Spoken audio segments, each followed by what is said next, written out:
매일 아침 가장 빠르게 만나는 미국 주식과 테슬라 소식 아트라운 TV입니다. 제가 주말에 몸이 좀 안 좋아서 한 차례 방송을 쉬었습니다. 자, 이제 많이 회복해서요. 오늘도 가장 빨리 테슬라 미국 주식 소식 알려드리도록 할게요. 자, 오늘 주제는 테슬라 내년에 미국에서의 반격 시작된다라는 주제로 말씀을 드리겠고요. 금일장은 좀 묘했던 것 같습니다. 같이 알아보도록 할게요. 3대 지수 오늘 그렇게 큰 변화는 없었습니다. 자, 하지만 S&P 500이 0.39% 오르면서 4,622로서 연고점을 갱신을 보여주었어요. 최근 12월 중순 들어서면서 10년물 국채금리도 소폭 오르고요. 유가도 좀 오르고 있어요. 그런 상황에서 다우가 어느 정도 힘을 내면서 오늘 S&P 500이 연고점을 다시 한번 갱신을 보여주었습니다. 나스닥도 오늘 오르기는 올랐는데 오늘 대형주는 잘 오르지 못했습니다. 아무튼 오늘 큰 폭으로 오르지 못하면서 금주의 CPI 물가지수 발표와 함께 FOMC 회의를 앞두고 조심스러운 상승세가 나왔다라고 시장은 평가를 하고 있어요. 오늘 장은 좀 특이한 모습이 연출이 되었는데요. 그간 어느 정도 강력한 상승세를 이끌어왔던 대형주들이 오늘 약했습니다. 매그니퍼센트 7이라고 일컬어지는 주식들이죠. 마이크로소프트, 애플, 엔비디아, 구글, 메타, 아마존, 테슬라가 되겠는데요. 자, 이 대형주들은 오늘 약했어요. 특히 엔비디아가 2%대로 약했는데 오늘 필라델피아 반도체 지수가 3% 이상 급등을 보여주었음에도 불구하고 엔비디아는 좀 떨어졌습니다. 다른 반도체 주식들은 뭐 4%, 9% 가까이 크게 오른 주식들이 많이 있었어요. 시장에서는 아무래도 한국 시간 오늘 화요일이죠. 12월 12일에 저녁 10시 반이 되겠습니다. 미국 CPI 지수 발표가 있고 한국 시간 목요일 새벽 3시에는 FOMC의 금리 발표가 있어요. 자, 이번 주가 12월 달에 전체적인 주가 향방을 가늠할 그런 큰 주라고 볼 수 있겠는데요. 특히 파월 연준장의 입이 무엇보다도 중요한 한 주라고 볼 수 있겠습니다. 파월 연준장의 입에서 어느 정도 매파적인 발언이 나올 수도 있기 때문에 그간 주식이 많이 상승을 했으니까요. 그렇기 때문에 그간 많이 오른 대형주가 오늘은 좀 빠지는 그런 조심스러운 모습을 보여주었다라고 볼 수 있겠습니다. 자, 그리고 이번 FOMC에는 금리 동결 가능성이 거의 98%의 확률을 보여주고 있기 때문에 금리 결정은 그렇게 큰 역할을 못할 거예요. 중요한 거는 파월 연준의장의 입과 바로 점도표가 되겠는데요. 점도표 상에는 내년 말에 어느 정도의 기준금리를 보일지 연준 위원들의 그러한 컨센서스가 나온다라고 볼 수 있는데요. 자, 내년 말 중간값이 현재 5.1% 수준입니다. 그러니까 확실히 내년 말이 되면은 금리는 인하에 있다라고 볼 수 있겠는데요. 이 수치가 좀 더 낮아진다라고 하면은 기준금리 조기 인하 가능성이 더 커진다라고 볼 수 있겠어요. 자, 일단 시장에서는 최근 3월이냐 5월이냐를 가지고 계속해서 논쟁을 하고 있는데 오늘 새벽에 확인해 본 결과 일단 5월로 나오고 있습니다. 하지만 점도표상에서 좀 더 비둘기파적인 신호가 나온다라고 하면은 좀 더 이 시기가 앞당겨질 수 있고요. 점도표가 현재 5.1%로 나오고 있는데 이것보다 높게 나온다라고 하면 금리 인하 시기가 좀 더 밀릴 수도 있겠습니다. 금리 인하 시기가 밀린다라고 하면은 주가는 한 차례 조정을 거칠 수도 있으니까 조심해서 투자하실 필요가 있겠고요. 어쨌든 현재 이번 주 FOMC 회의 때 금리 동결 확률은 98.4%로 상당히 높은 상황이다라는 거 알려드리겠고요. 자, 한국 시간 화요일 오늘이 되겠죠. 오늘 저녁 10시 반에는 CPI 지수 발표가 있는데 거의 전월과 비슷한 수준의 CPI가 예상이 되고 있습니다. 이번 달에 발표될 수치는 11월 달인데요. 전월이었던 10월 달 CPI가 헤드라인 기준으로 3.2%였는데 이번에 11월 달 수치는 3.1%가 예상이 되고 있어요. 소폭 완화되는 모습 나올 것으로 예상이 되고 있고 근원 CPI는 4%로서 전월과 동일한 수준이 예상이 되고 있습니다. 이 근원 CPI가 좀 내려가야 되는데요. 연준의 목표치가 2%대이기 때문에 이게 이번에 한 3%대가 3% 후반이라도 좀 나왔으면 하는 바람이 있습니다. 어쨌든 나오면은 같이 알려드리도록 하겠고요. 자, 나스닥이 거의 연고점에 다시 한번 다다랐습니다. 나스닥 일봉 차트를 보면 오늘 14,432로 마감을 했는데 전고점이었던 7월달이 14,440이었어요. 오늘은 반도체 주식들이 힘을 내면서 어느 정도 계속해서 반등세 보여주었는데 역시나 이번 주가 고비가 되겠죠. 이번 주 이 굵직한 CPI 지수, FOMC 금리 발표에 따라서 나스닥이 추가로 상승할지 아니면 여기서 조정을 거칠지 어느 정도 정해질 것 같습니다. 일단은 장기 투자자라면 당연히 이 돌파를 생각하면서 보유를 해야 되겠지만 나는 위험이 싫고 단기적인 투자자이다 라고 하면 어느 정도 현금을 확보할 필요가 있겠죠. 그간 한 2개월 동안 급하게 오른 만큼 더 급하게 떨어질 수 있으니까 13,600선이라든지 13,100선 지지라인으로 생각을 하면서 내려가면 주식을 좀 더 모아가는 그런 투자 이어가시면 좋을 것 같습니다. 테슬라는 금일 1.68% 하락한 239.74불로 마감을 했습니다. 오늘 하락에 따른 별다른 이유는 없어요. 다만 앞서 말씀드렸듯이 이렇게 빅테크 주식들과 함께 떨어졌다라고 보시면 되겠습니다. 매그니퍼센트 7으로 묶여있기 때문에 ETF라든지 펀드라든지 같이 투자되고 같이 매도되고 하는 모습을 보이기 때문에 어느 정도 커플링이 이어지고 있다고 보시면 될 것 같아요. 자, 아무튼 테슬라 주가는 지금 230불에서 245불 사이에 작은 박스권에서 벗어나지 못하고 있어요. 거의 한 달 내내 이어지고 있습니다. 어느 정도 지지부진한 모습이 이어지고 있는데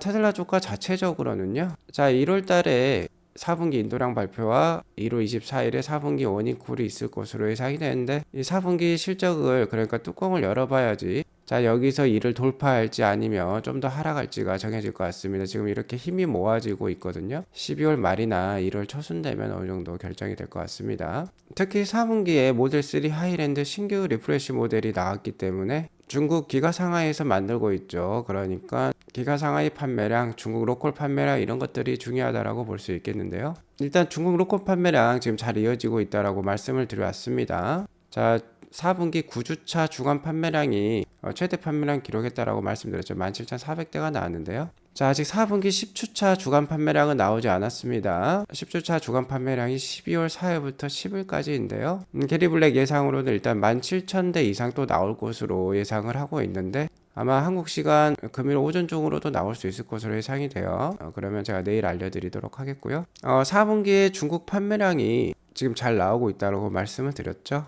테슬라의 홈 마켓 홈그라운드는 미국입니다. 자, 그래서 대부분 모든 분기에 미국 내 판매량이 중국 내 로컬 판매량보다는 높았어요. 자, 하지만 2023년 4분기 들어서 테슬라의 중국 판매량이 미국 판매량을 앞서려고 하는 모습입니다. 트로이 테슬라이크의 자료에 따르면은 자, 이번 분기에는 중국 판매량이 미국보다 약 8,000대 정도 많을 것으로 예상을 하고 있어요. 자, 그러자 트로이 테슬라이크가 사이버트럭 should help in 2024라고 얘기를 하고 있는데요.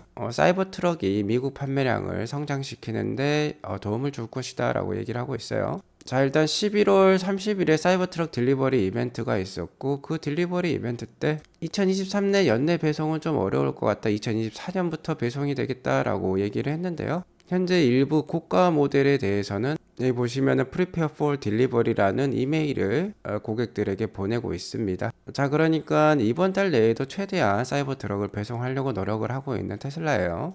이번 달이 끝나면 4분기가 끝나고 2023년이 끝나게 되니까 180만 대 인도량을 최대한 맞추기 위해서는 사이버 트럭도 어느 정도 계속해서 딜리버리 시키려고 노력을 하고 있습니다.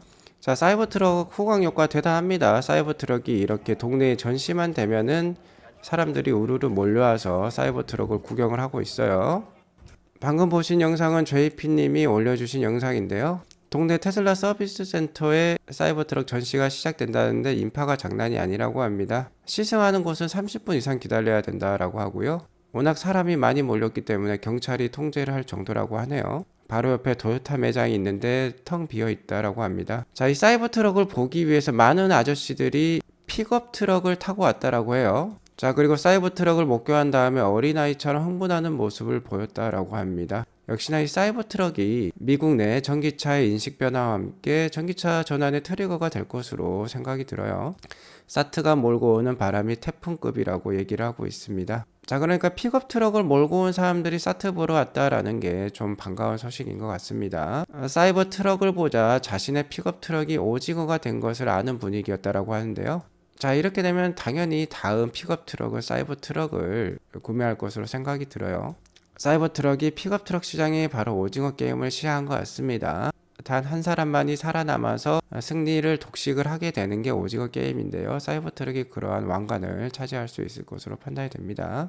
자, 왜 그러냐면 사이버 트럭이 폼질도 우수하고 혁신적인 제품인데다가 다른 픽업 트럭과 비교를 해봐도 가격이 그렇게 비싼 편은 아니에요. 자, 현재 이렇게 국세청 데이터가 나왔는데요. 여기 보시면 7,500불 적혀 있죠. 자, 미국 내 픽업 트럭은 8만 불 이하면은 7,500불의 EV 크레딧 받을 수 있습니다. 여기 보시면 사이버 트럭 올휠 드라이브랑 사이버 비스트까지 적혀 있는데요. 이 두 개 모델이 2024년에 출시할 예정이고 8만 불 이하로만 팔릴 수 있다라고 하면은 7,500불에 달하는 EV 크레딧을 바로 적용을 받을 수 있어요. 바로 할인을 받게 되면은 7만 불대 초반에도 살 수 있게 되는 거죠. 자, 그런데 여기에 보시면은 리얼 휠 드라이브죠. RWD 모델은 안 나와 있습니다. 가장 싼 모델인데요. 자, 이게 2025년에 출시 예정이죠.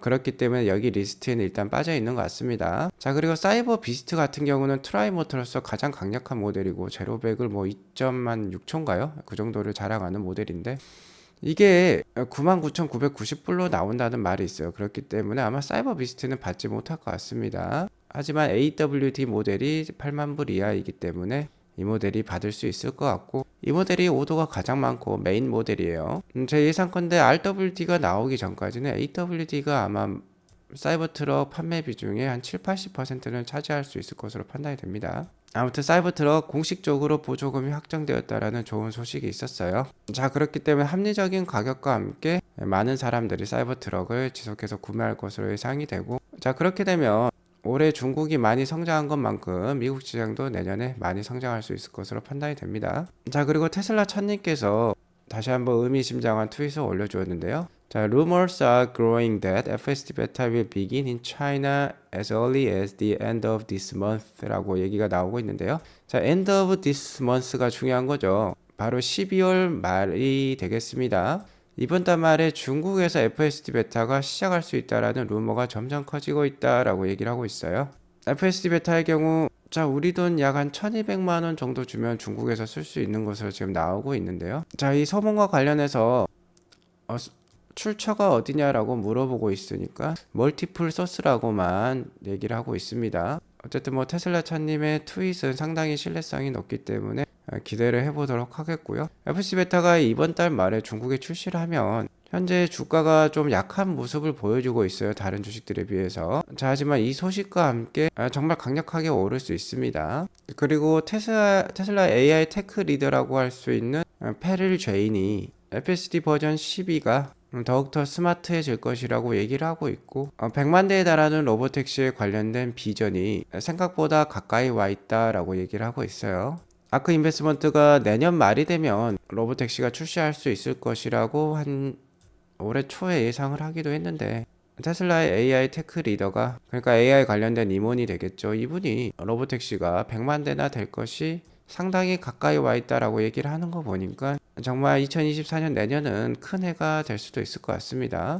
그리고 역시나 FSD 베타와 로보택시와 같은 경우는 미국에서부터 시작이 되겠죠. 사이버 트럭과 함께 FSD 버전 12까지 일단 미국 시장이 풀리게 된다라고 하면 내년에는 미국 시장에서 대대적인 반격이 예상이 됩니다. 미국 시장의 상승과 함께 테슬라 주식도 내년과 내후년에는 지금보다도 훨씬 더 나은 모습 충분히 나올 수 있을 것으로 예상이 됩니다. 자, 어쨌든 단기적으로는 실적이 많이 좌지우지 될 수는 있어요. 자, 1월 24일에 테슬라의 4분기 실적 발표가 예상이 되는데 매출액은 25.61 빌리언으로서 전분기 대비 한 2.3 빌리언 정도 상승할 것으로 예상이 되고 있습니다. 그러니까 이 파란색 막대가 자, 요 근래 들어서 가장 높게 올라가긴 할 거예요. 자, 역시나 그렇지만 중요한 건 역시 마진율 바로 EPS가 되겠죠.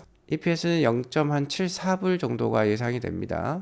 자, 그러니까 전분기 대비해서는 높아질 것으로 예상이 되고 있어요. 하지만 전전분기나 전전전분기보다는 좀 낮은 모습인데 자, 중요한 거는 전분기보다 높아져야 된다라는 겁니다. 전분기보다만 높아진다라고 하면은 바로 전분기였던 3분기가 마진율 바닥을 찍었다라는 뜻이 될 수도 있는 것이죠. 역시나 중요한 건 EPS와 마진율이 되겠다라고 말씀을 드릴 수 있을 것 같네요. 그러니까 매출액은 더 잘 나오겠지만 마진율에 따라서 주가가 단기적으로 크게 또 여동칠 수는 있습니다. 자, 하지만 변수가 있었죠. FSD 베타가 중국에 출시한다라든지 FSD 버전 12가 미국에 빨리 나온다라든지 자, 이런 것들이 변수가 돼서 주가의 하방을 잘 제재하면서 내년은 좀 더 좋은 테슬라 주가를 기대해 보도록 하겠습니다. 자, 지금 보시는 차트는 유럽 내 국가에서 테슬라의 마켓 점유율을 보여주고 있어요. 시장 점유율. 전기차임에도 불구하고 아이슬란드나 노르웨이 같은 경우는 상당히 높은 점유율을 보여주고 있죠. 노르웨이 경우는 한 16% 정도의 점유율을 보여주고 있는데 글로벌 테슬라의 점유율이 만약에 16%가 된다라고 하면 테슬라가 거의 연간 한 1000만 대에서 1500만 대 이제 판매할 수 있다라는 규모가 되는 것입니다. 어쨌든 전반적인 글로벌 시장은 이런 선진국의 모양을 따라가게 될 거예요. 자, 그러니까 테슬라의 시장 점유율이 약 한 9%에서 10%에 이르르까지, 그리고 로보택시가 어느 정도 나올 때까지, 윤곽이 드러날 때까지는 테슬라 투자 잘 이어가실 필요가 있겠습니다. 오늘 이것으로 방송을 마치겠고요. 오늘 방송이 도움이 되었으면 구독과 좋아요, 알람 설정 꼭 눌러주세요. 행복한 하루 되시기 바라겠습니다. 감사합니다.